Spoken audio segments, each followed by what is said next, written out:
नमस्कार स्टूडेंट्स। देखिए ये आप लोग का 4.4.10 ये टॉपिक रह गया था आपका, जिस पर हमको पढ़ना था फॉर्मेट-स्लिटिल थ्योरम। ठीक है, तो इस थ्योरम को भी हम लोग समझ लेते हैं। इंपॉर्टेंट थ्योरम में से एक है ये आपकी, तो इसका स्टेटमेंट और इसका प्रूफ दोनों ही आपको तैयार रखना है। और इससे रिलेटेड मैं एक क्वेश्चन भी अभी आपको करवाऊंगा, तो वो भी आप लोग समझ लेंगे कि फॉर्मेट-स्लिटिल थ्योरम का हम लोग एप्लीकेशन मतलब इसका हम लोग यूज कैसे करते हैं।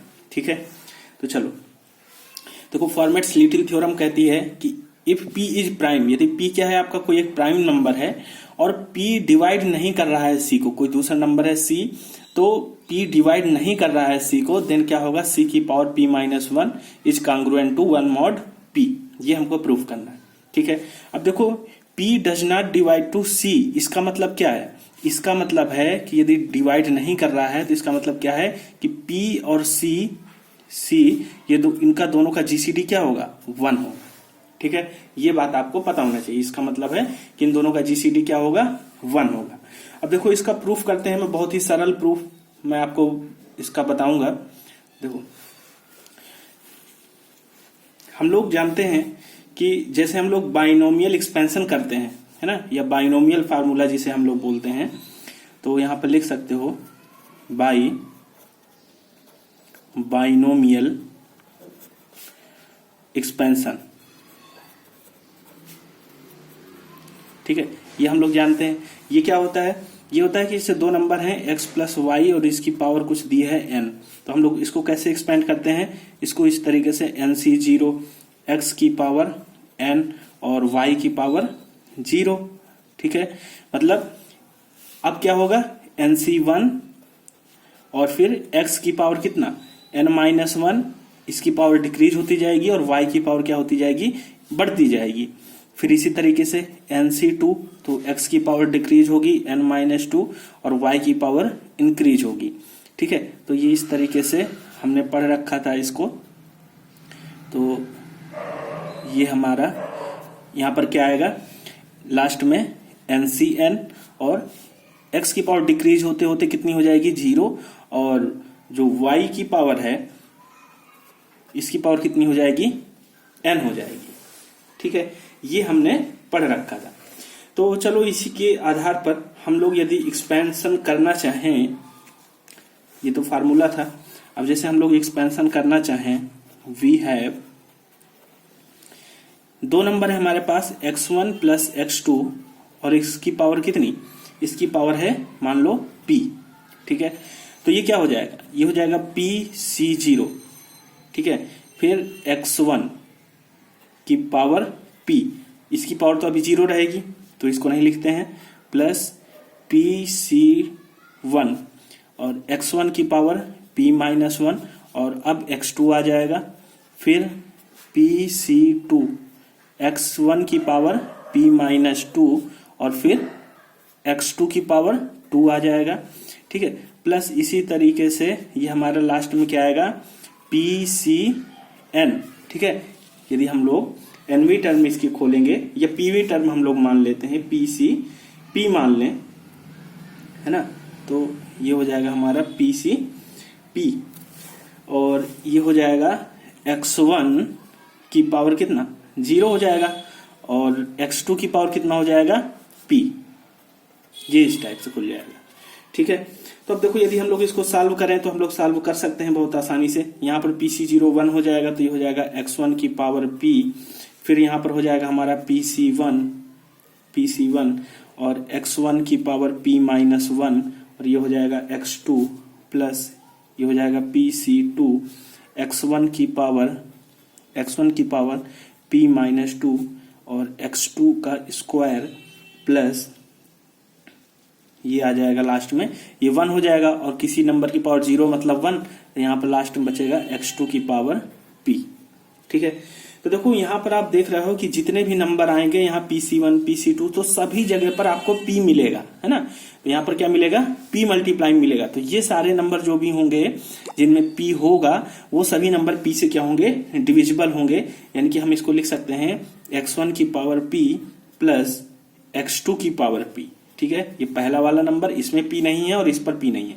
बाकी जो भी टर्म होंगी यहाँ पर लिख सकते हो प्लस टर्म्स जो भी होंगी वो क्या होंगी, divisible by P, divisible by P. ठीक है, ये ऐसा, ठीक है। ये बाकी सभी टर्म क्या होंगी, डिविजिबल होंगी पी से। तो इसी तरीके से ये हमारा आ गया, यानी कि इसको हम लिख सकते हैं x1 प्लस x2 की पावर कितना, p, इक्वल टू ये आ गया हमारा x1 की पावर p प्लस x2 की पावर p, और साथ में क्या लिखेंगे, मॉड p, है ना। p से सभी बाकी सभी डिविजिबल हैं, ये बस नहीं है, तो यहां पर हम लोग मॉड लगा देंगे, मॉड p। तो हम लोग इसको ऐसा लिख सकते हैं। इसी तरीके से बिल्कुल सेम तरीके से यहां पर लिख सकते हो सिमिलरली,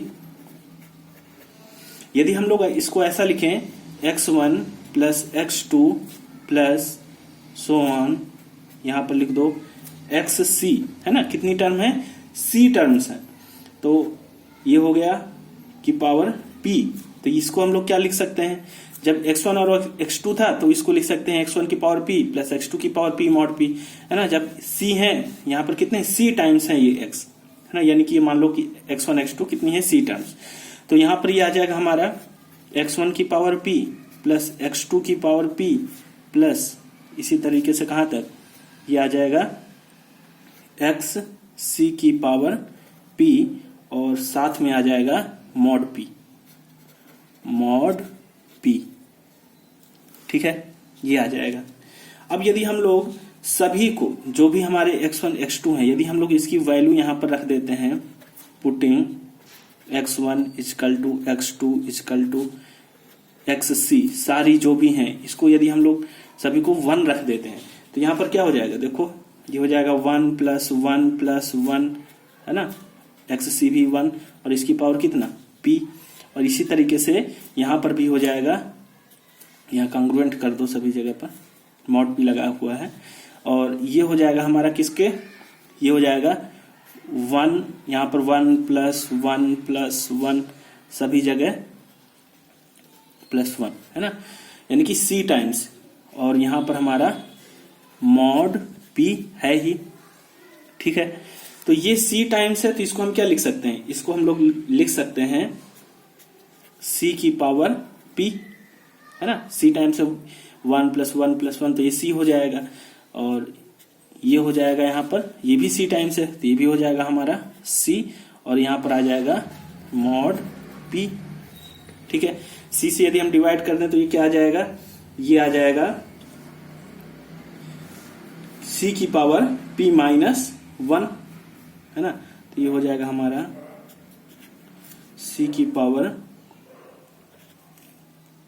की पावर p माइनस 1, इधर पर आ जाएगा 1 मॉड p। ठीक है, यही चीज हमको प्रूफ करना था फॉर्मेट-स्लीटिल थ्योरम में। ठीक है, तो ये देखो, ये हम लोग c की power p minus 1 is congruent to 1 mod p। तो इस थ्योरम को हम लोग इस तरीके से प्रूफ करते हैं, ये इसका स्टेटमेंट है और ये इसका प्रूफ है ना। तो इसको 1-2 बार प्रैक्टिस कर लेना, ये तो तैयार हो जाएगा। लेकिन इसको हम लोग अप्लाई कैसे करेंगे, कैसे क्वेश्चन इसका जो है आपके एग्जाम में पूछा जा सकता है, जैसे फॉर्मेट-स्लीटिल थ्योरम कह दिया और साथ में ही एक छोटा सा क्वेश्चन आपको दे दिया। ठीक है, तो देखो मैं क्वेश्चन इसका आपको एक करवा देता हूं, आपको अंदाजा लग जाएगा किस टाइप का क्वेश्चन आ सकता है। देखो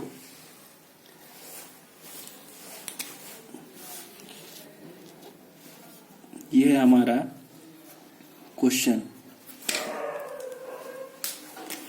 और यहां पर लिख लो व्हाट इज द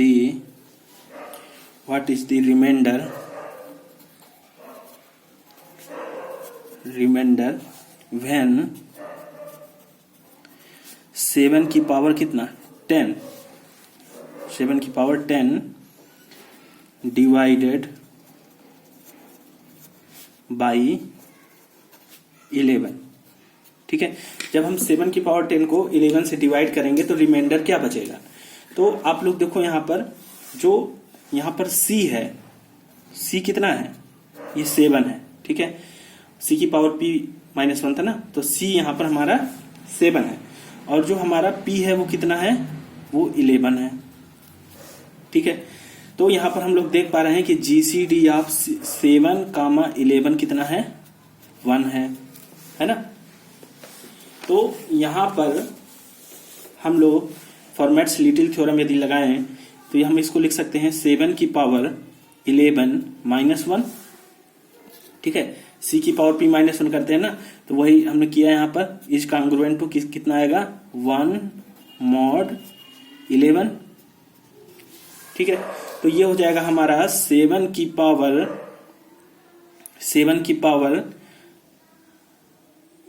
7 हो गया और 11 हो गया। ठीक है, तो अब यहां पर देखो ये बच गया कितना, 7 की पावर 10 बच गया और हमें 7 की पावर 10 ही चाहिए था, है ना। तो 7 की पावर 10 बच गया यहाँ पर, तो ये हो गया हमारा 1 mod 11। इसका मतलब क्या हो गया कि जब 7 की पावर 10 को 11 से डिवाइड करेंगे तो रिमाइंडर कितना बचेगा, 1 बचेगा, है ना। तो यहाँ पर रिमाइंडर हमारा 1 बचेगा, तो आंसर इसका हो जाएगा, रिमाइंडर पूछा था तो ये आंसर आ जाएगा 1। ठीक है, इस तरीके से अप्लाई करते हैं। देखो एक क्वेश्चन मैं और बताता हूं और क्लियर हो जाएगा।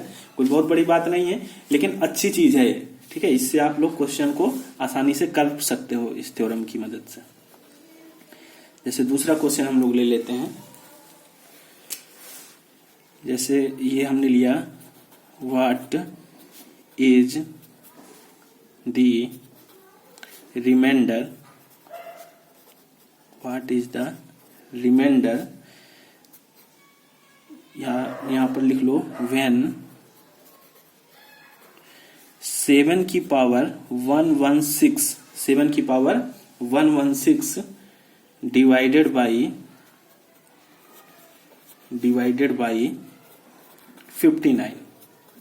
ठीक है, तो देखो इसको आप कैसे करेंगे, बहुत ध्यान से समझ लेना, इससे आपका बिल्कुल क्लियर हो जाएगा फॉर्मेट्स थ्योरम।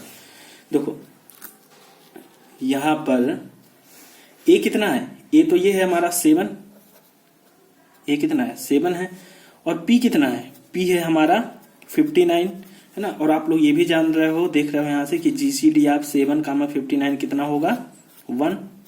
तो बस लगाओ यहाँ पर फॉर्मेट्स थ्योरम। यदि हम लोग लगाएंगे तो ये हो जाएगा 7 की पावर कितना, जो P -1, तो P कितना है 59 है, तो यहां पर हम यदि 59 - 1 कर देंगे तो कितना आ जाएगा, कांग्रुएंट टू 1 mod 59, है ना। लेकिन हमको यहां पर देखो ये आ जाएगा 7 की power 58 is congruent to 1 mod 59, है ना। लेकिन हमको 7 की पावर 58 नहीं चाहिए, हमको कितना चाहिए, 7 की पावर 116, है ना।